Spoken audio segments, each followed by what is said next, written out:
Terapia Volta, reptación refleja. ¿Sabías que existe la terapia Volta? Y que además nosotros como fisioterapeutas podemos intervenir en el tratamiento por alteraciones motoras.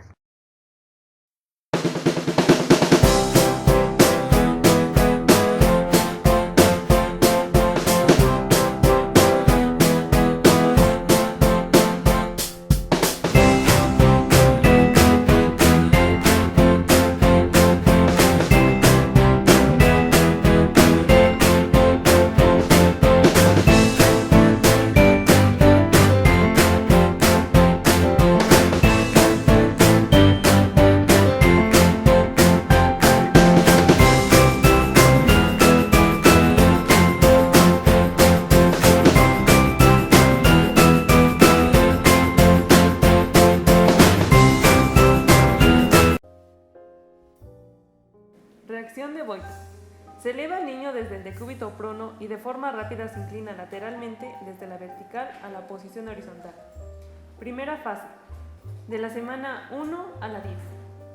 Se valoran las extremidades superiores, el movimiento de abrazo tipo moro de ambos brazos, la flexión de cadera y rodilla de la pierna de arriba, con flexión dorsal de la articulación tibiotarsiana, pronación del pie y abducción de los dedos, así como la extensión de la pierna de abajo. Segunda fase, de transición, de la semana 11 a la 20. En esta fase, disminuye el movimiento de abrazo tipo moro. Los brazos se abducen y las manos están abiertas. Los brazos están en flexión relajada, así como las piernas adoptan una posición de flexión, y los dedos del pie de arriba ya no se abducen. Tercera fase, después de los 9 meses hasta los 13 y 14 meses. Las extremidades del lado de arriba en extensión, los pies en flexión dorsal. Tras alcanzar la bipedestación, la reacción de Volta en un niño sano apenas aporta información, ya que en el niño es capaz de modificar voluntariamente a su postura. Reacción de tracción. Esta prueba diagnóstica se utiliza para valorar la posición de la cabeza del bebé respecto al tronco. Realizaremos el movimiento de tracción llevándolo de la posición horizontal a la vertical de sedestación. El niño se coloca en decúbito supino con la cabeza en posición media. Se eleva el niño a unos 45 grados. En la primera fase, que va a ser de la primera semana a la sexta semana, veremos una reacción donde la cabeza cuelga hacia atrás y las piernas están flexionadas y levemente abducidas. En la segunda fase, que es de la séptima semana hacia el sexto mes, veremos que el bebé tendrá la cabeza y el tronco alineados, más sin en cambio las piernas estarán en flexión intermedia. En la tercera fase, que es del octavo y el noveno mes, vamos a ver una disminución en la flexión de las piernas con una extensión intermedia de rodilla, donde el punto de gravedad se traslada hacia la pelvis. Y en la cuarta fase, que es del décimo mes al mes 14, la cabeza va a estar mejor alineada con el tronco y las piernas estarán ligeramente abducidas, pero las rodillas estarán extendidas de una manera más relajada. Reacción de suspensión vertical de Collis. Se coloca al paciente en decúbito supino. Se le sujeta al niño en una rodilla, en lactantes jóvenes en el muslo cerca de la cadera, y se le lleva de forma repentina a la vertical con la cabeza hacia abajo. Primera fase. De la primera semana hasta el sexto o séptimo mes. La pierna adopta una posición de flexión de cadera, rodilla y tobillo. Segunda fase. A partir del séptimo mes, la pierna adopta posición de extensión relajada de la rodilla y cadera flexionada. Reacción de suspensión horizontal de Collis. Se sujeta al niño en brazo y muslo del lado de arriba, cerca de la articulación proximal.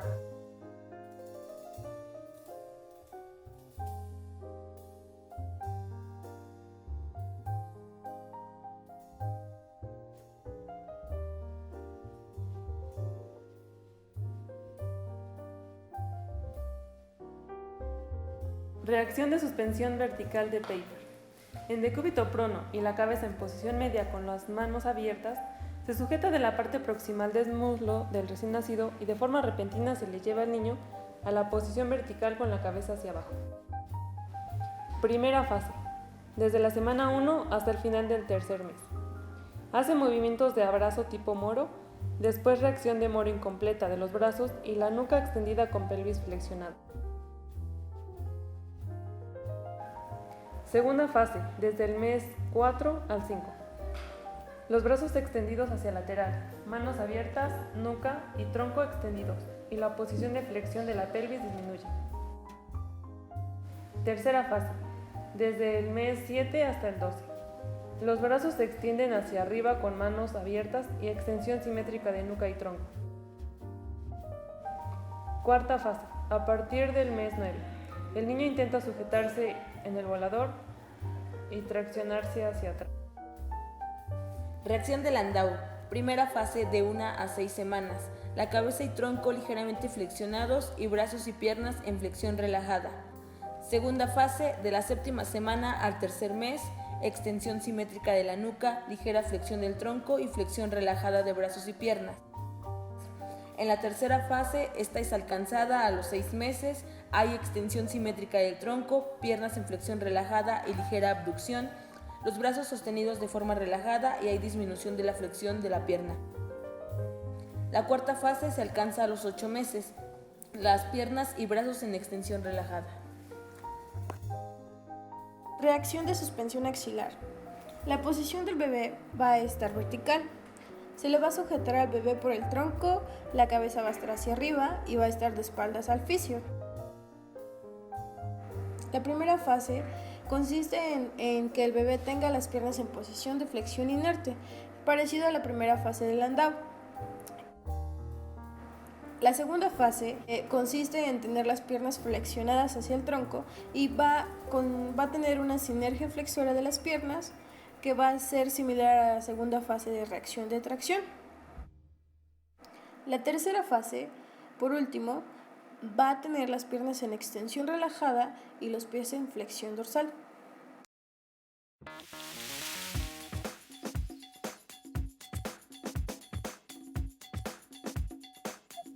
Ángulos articulares en la posición de partida. La postura es el decúbito ventral. La cabeza se va a colocar pasivamente en una extensión de cuello y girándola a unos 30 grados. En la reptación refleja, el movimiento de la cabeza se va a realizar desde una posición de partida asimétrica. El brazo facial está flexionado en el hombro algo más de 120 grados. El epicóndilo medial del húmero se encuentra apoyado sobre la superficie de apoyo. La mano está alineada con el hombro y la cadera. El antebrazo se mantiene apoyado sobre la cara volar.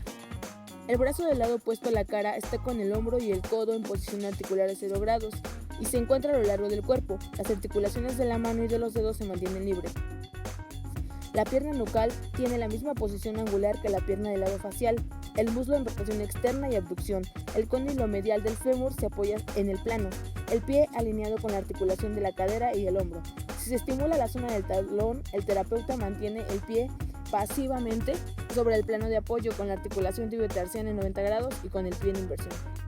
La pierna facial está con la cadera en flexión de 30 a 40 grados, en abducción de 60 y unos 40 en rotación externa. La rodilla en flexión de 40 grados y el tobillo se apoya libre. Zonas de desencadenamiento. Existen dos tipos, las zonas principales y las zonas secundarias. Si bien las zonas principales están colocadas en las extremidades y son zonas de estímulo sobre periósteo, mientras que las zonas secundarias son las zonas de la cintura escapular y pélvica y el estímulo perióstico se combina con un stretch sobre determinados grupos musculares. Una excepción con respecto a la localización es la zona del tronco, en la que se implica fundamentalmente la musculatura autóctona.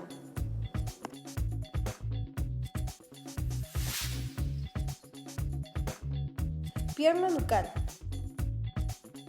La localización va a estar en el borde externo del talón, es decir, en la tuberosidad lateral del calcáneo. De ahí, la dirección de la presión va en sentido ventral, craneal y por último medial con relación a la pierna. Por último, el tipo de estímulo va a ser fundamentalmente de carácter propioceptivo.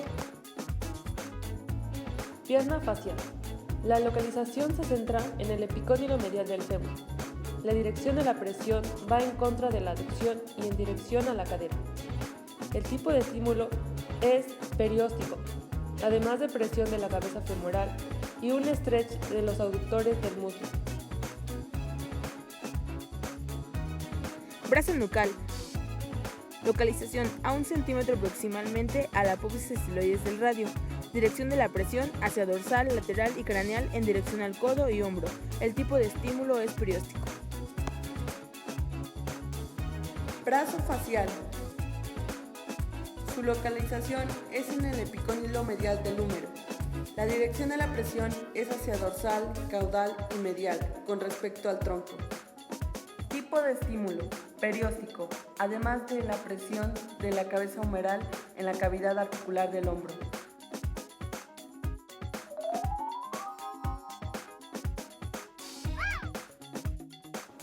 Lado facial de la cintura escapular. La localización es en el borde medial de la escápula. La dirección de la presión es hacia lateral, craneal y dorsal. El codo apoyado en dirección al epicóndilo medial del húmero.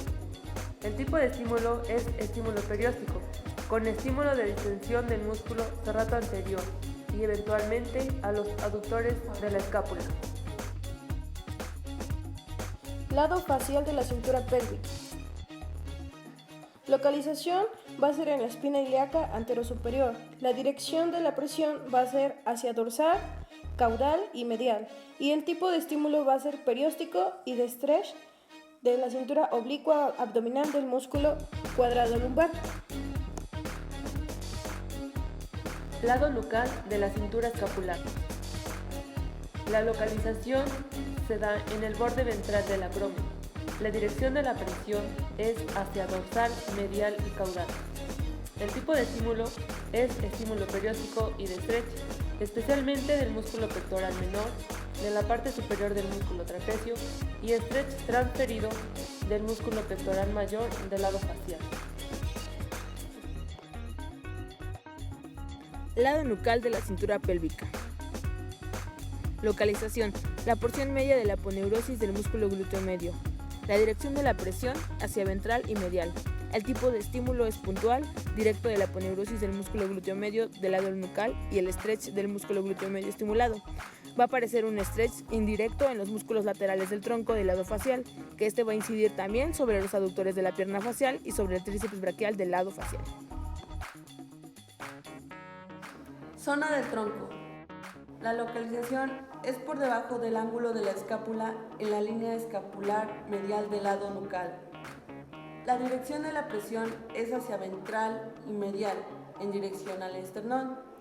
Si partimos de una posición de reptación refleja, será hacia caudal, mientras que si partimos de una flexión completa de la pierna facial, será en dirección a la rodilla. Por último, existen 7 tipos de estímulos, pero el más usado para la reptación refleja es el perióstico, que va de la séptima a la octava costilla.